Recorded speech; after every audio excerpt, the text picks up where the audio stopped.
Hello, mapagpalang araw sa lahat. Nandito na naman po ang inyong lingkod, Agbiag Vlog, #Conce.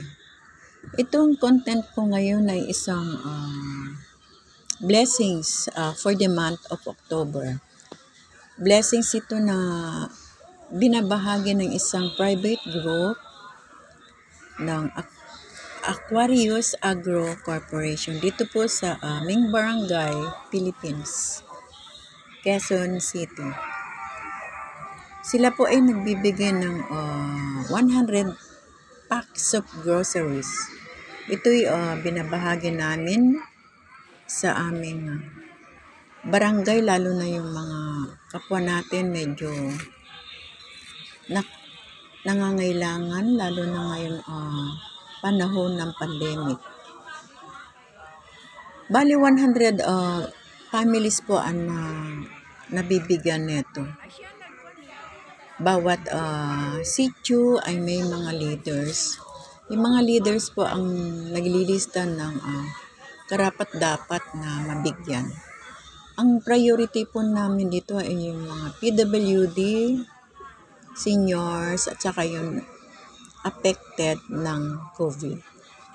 Ayan mga guys, tunghayan po natin. Ito po ay yung ayuda na ito ay meron kasamang gulay kung saan dinidivide na po namin sa bawat sitio. Bawat sitio po ay bali 16 bags kasi 6 sitios yan eh. Ayan, yung mga leaders po na yan ng BEC of Barangay Libis, ng Christ the King, ay sila po ang namamahala, naglilista ng mga pangalan.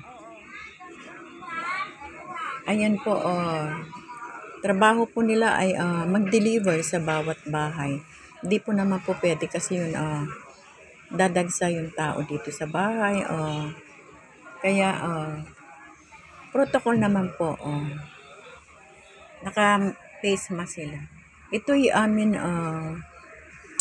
pinipick up sa isang bodega ng may-ari ng Aquarius Corporation. Ayan yung driver. Yan, halos 1 year na po sila namamahagi ng ganitong mga ayuda. May mga gulay, tuyo, iba-ibang gulay po to. May kalabasa, may upo. Ayan, ang ginagawa naman namin ay equally divided per sitios. Ayan. Nagpapasalamat naman ako at yung mga leaders ko ay masisipag, very supportive sa akin.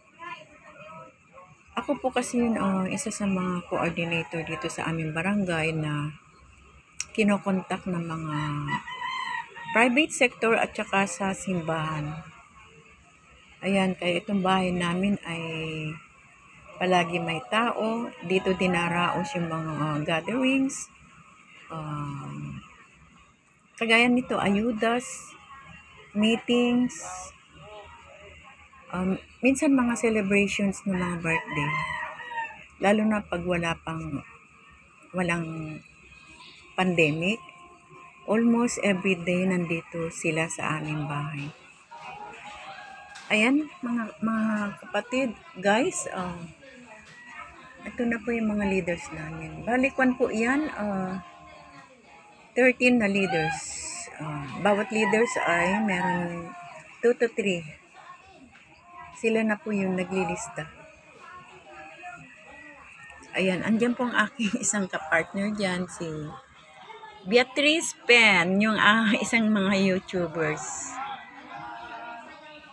Siya yung aking friend na almost nag-a-assist na sa akin dito. Salamat! Pang mga tuyo, nakarepack na. Every pack, meron isang balot na tuyo. Meron ding isang slice na kalabasa, upo, tsaka sayote. Yan yung laman ng bag. Good for 1 meal lang naman itong binibigay nila.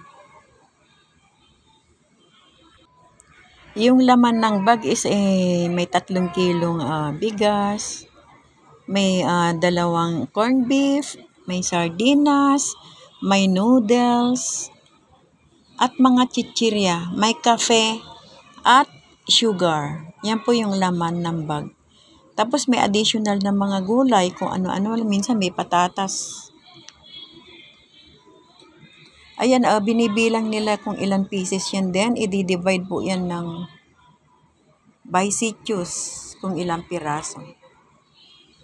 Yan po yung ginagawa ng mga leaders dito sa aming barangay na very active sa simbahan. Itong ginagawa po namin ay service with love. Wala po itong kapalit. Serbisyo po lamang para sa Panginoon. Ayan guys, dito na lang po. Maraming salamat. Ang aming group po ay